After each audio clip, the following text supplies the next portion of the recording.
আরও একটা ২১শে জুলাই রাজ্যের শাসক দল তৃণমূল কংগ্রেসের ঐতিহাসিক শহীদ সমাবেশ। ১৯৯৩ সালে এই দিনেই তৎকালীন যুব কংগ্রেস নেত্রী মমতা বন্দ্যোপাধ্যায়ের ডাকে মহাকরণ অভিযানকে ঘিরে রণক্ষেত্র চেহারা নিয়েছিল ধর্মতলা। পুলিশের গুলিতে প্রাণ হারান ১৩ জন যুব কংগ্রেস কর্মী। সেই দিনটিকে স্মরণ করেই প্রতি বছর শহীদ সমাবেশ করে তৃণমূল। সময়ের পাতায় বছর এগিয়েছে, বাম সরকারের পতন ঘটিয়ে রাজ্যে ক্ষমতায় এসেছেন মমতা বন্দ্যোপাধ্যায় এবং তার দল তৃণমূল। কলেবর বৃদ্ধি পেয়েছে তৃণমূলের, কিন্তু ২১শে জুলাইয়ের গুরুত্ব কমেনি বিন্দুমাত্র। প্রতি বছর তৃণমূলের কাছে চ্যালেঞ্জ থাকে বিগত বছরের রেকর্ডকে ছাপিয়ে যাওয়ার। আর এবার লোকসভা ভোটের বিপুল সাফল্যের পর প্রথম ২১শে জুলাই। একদিকে শহীদ সমাবেশ, অন্যদিকে লোকসভা ভোটে বিপুল সাফল্যের বিজয় উদযাপন। শনিবার শহীদ মঞ্চ ঘুরে দেখলেন তৃণমূল সুপ্রিমো মমতা বন্দ্যোপাধ্যায়, আর তাঁকে দেখে উদ্বেলিত জনতা। কঠোর নিরাপত্তার চাদরে মুড়ে ফেলা হয়েছে ধর্মতলা চত্বর। ২১শে জুলাইয়ের সঙ্গে প্রথম থেকেই জড়িয়ে আছেন মদন মিত্র। একদা মমতার ঘনিষ্ঠ বলয়ের এই নেতাকেও দেখা গেল ২১শে জুলাইয়ের প্রাক সন্ধ্যায় সভা মঞ্চে। শহীদ দিবসের আগে আবেগে ভাসলেন তৃণমূল বিধায়ক। মমতা বন্দ্যোপাধ্যায় এসে আগুনটা একটু খুঁচিয়ে দিয়ে গেলেন। যখন আগুন দাউ দাউ করে জ্বলে তখন এটা একটু খুঁচিয়ে দিতে হয় বাঁশ দিয়ে। তেমনি মমতা বন্দ্যোপাধ্যায় এসে কর্মীদের যে আবেগ, তার তাপটা আর একটু আরও তাকতশালী, আরও জাগ্রত করে তোলে। প্রত্যেক মহরমের পর যেমন প্রত্যেক কারবালা আরও তাকতশালী হয়ে যায়, তেমনি প্রত্যেক ২১শে জুলাইয়ের পরে তৃণমূল আরও তাকতশালী হয়ে যায়।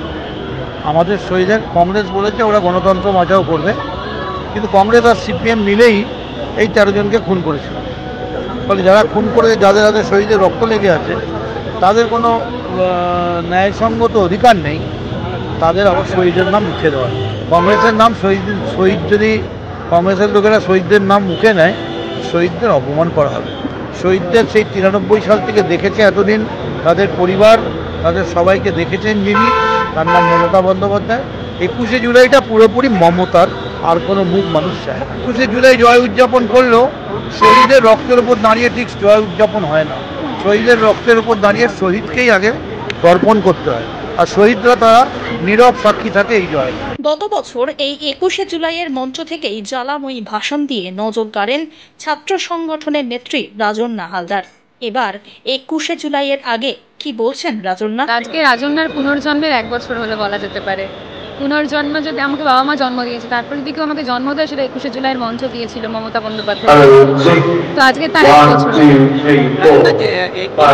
এবারে ২১শে জুলাই সমাবেশ একটু স্পেশাল, কেননা লোকসভায় জেতার পরে আজকে বিহার সমাবেশ হচ্ছে, এটা কি একটু স্পেশাল? Definitely special. ডেফিনেটলি সব সাধারণ মানুষকে যদি ধন্যবাদ জ্ঞাপন করবেন, আমাদেরকে ধন্যবাদ জ্ঞাপন করবে, তাই আমাদেরকে তো আসতেই হবে ২১শে জুলাইয়ের মঞ্চের পাদদেশে সবাইকে একসঙ্গে থাকতে হবে। যত দিন যাচ্ছে তত তৃণমূল কংগ্রেস রাজ্যে শক্তিশালী হচ্ছে, তো সর্বভারতীয় রাজনীতিতে তার প্রভাব পড়ছে। তো এই জায়গায় দাঁড়িয়ে আগামী দিনে যে আপনারা কি বার্তা দেবেন সমর্থকদের বা আপনাদের যারা বুথ স্তরের কর্মীদের, তারা প্রত্যেকেই দিনটার জন্য মুখিয়ে থাকে? দেখুন, আমি বলবো যে তারা নিচু স্তর বলে কোনো কথা হয় না। কর্মী কর্মী, আমিও কর্মী, তারাও কর্মী, সবাই কর্মী। সব কর্মীরা তাদের সিদ্ধান্ত কথা রেখেছে বলেই দিদি লোকসভা নির্বাচন এবং উপনির্বাচন চারটে সিটে জিততে পেরেছেন। তো সাধারণ কর্মীরা, সাধারণ মানুষ মমতা বন্দ্যোপাধ্যায়ের বক্তব্য, অভিষেক বন্দ্যোপাধ্যায়ের বক্তব্য শোনা পর্যন্ত থাকবেন। আসুন এবং এসে তৃণমূল কংগ্রেসের মমতা বন্দ্যোপাধ্যায়ের পরবর্তী প্রজন্মের ব্যাটনটা হাতে ধরুন। গত বছর ২১শে জুলাই যেভাবে তারপর থেকে যেভাবে উল্কার গতিতে আপনার রাজনৈতিক হয়েছিল, বিগত কয়েক মাসে আপনাকে সেইভাবে দেখা যায়নি। ভুল কথা, এটা বিরোধিতা করেছে, মানে দেখা যায়নি মানে সবসময় টিভির পর্দায় থাকতে হবে সেটা রাজনীতি নয়। রাজনীতিটা সংগঠন করা। আপনি যান বাগদা নির্বাচনে দেখবেন তৃণমূল ছাত্র পরিষদ তৃণমূল ভট্টাচার্যের নেতৃত্বে কতটা খেটেছে। আপনি যান লোকসভা প্রচারে দেখতে পাবেন যে যেখানে যেখানে দলের প্রয়োজন হয়েছে সেখানে সেখানে রাজন্যারা তারা দাঁড়িয়ে। টিভির সামনে থাকা মানে রাজনীতি, পর্দার সামনে না থাকা মানে জননেত্রী তথা সেনাপতি অভিষেক বন্দ্যোপাধ্যায়ের ভাষণ শুনতে শুক্রবার থেকেই কলকাতাতে আসতে শুরু করেছেন বহু সংখ্যক তৃণমূল কর্মী সমর্থকরা। অনেকেই রং বেরঙের সাজে হাজির ধর্মতলা চত্বরে।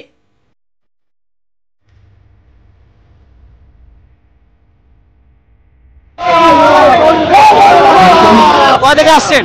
সাউথ লাইন, সুভাষগ্রাম, দক্ষিণ চব্বিশ পরগনা। প্রতি বছর আসেন? ভয় পাবো না, রাজ্য আছি, আমি তো ওদের সঙ্গে আছি, রক্ষা করবো বিপদে, সতেরো আসো পারো ওপর থেকে, আগলে রাখবো, সামনে রাখবো, ছত্র ছায়া তোলে, আমার ছত্র ছায়া আছে। আর এবারে 29খানা লোকসভা ভোটে সিটে জয়ের পর 21শে জুলাই সমাবেশ, আরও কি আপনাদেরকে স্পেশাল? 29শে জুলাই 29টা সিটে জিতেছেন, তারপর অবশ্যই অবশ্যই আমরা খুব আনন্দ আছি, আনন্দ করব, আনন্দ করছি।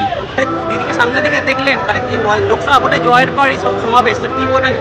ঐতিহাসিক সমাবেশ, এই সমাবেশটা ঐতিহাসিক হবে, সমস্ত দিনের রেকর্ড ছাপিয়ে যাবে। তো এবার কি আশা করছি, দিদিতে কি শুনতে চাইছেন? দিদি বা অভিষেক বন্দ্যোপাধ্যায় কি শুনতে চাইবেন? হ্যাঁ, আমরা চাইবো যে আগামী 26-এ আমরা পুনরায় আবার দিদিকে বাংলা থেকে কমপক্ষে 230-এর ওপর সিট নিয়ে আমরা বাংলার মুখ্যমন্ত্রীকে পুনরায় মুখ্যমন্ত্রী করব। আর ইন্ডিয়া জোটের যদি কোনো মুখ হয়ে থাকে, তাহলে বাংলার মুখ্যমন্ত্রীকে আমরা প্রধানমন্ত্রী হিসেবে দেখতে চাই। 21শে জুলাই ঐতিহাসিক শহীদ সমাবেশ, তৃণমূল কংগ্রেসের কাছে এক আবেগের দিন, তৃণমূল কর্মী সমর্থক সবার কাছে একটা আবেগের দিন। দূর দূরান্ত থেকে ইতিমধ্যেই সমস্ত কর্মী সমর্থকরা আসতে শুরু করেছে এই ধর্মতলা চত্বরে। কেউ এসছেন দার্জিলিং, কেউ এসছেন মুর্শিদাবাদ, বা কেউ দক্ষিণ চব্বিশ পরগনা। প্রত্যেকেই আশা করছেন কালকে যে মমতা বন্দ্যোপাধ্যায় তাদের বার্তা দেবেন এবং সেই বার্তা আগামী চলার পথে পাথেও হবে। এবং সব মিলিয়ে 21শে জুলাইয়ের জন্য পুরোপুরি তৈরি তৃণমূল কংগ্রেস। এবং এখন দেখার যে কালকে অভিষেক বন্দ্যোপাধ্যায় এবং মমতা বন্দ্যোপাধ্যায় দলকে কী বার্তা দেন এবং 26-এর লক্ষ্য কি এখন থেকেই বেঁধে দেন কিনা। ক্যামেরা কল্যাণ সাহার সঙ্গে সন্দীপ ফুলের রিপোর্ট, ওয়ান ইন্ডিয়া বাংলা।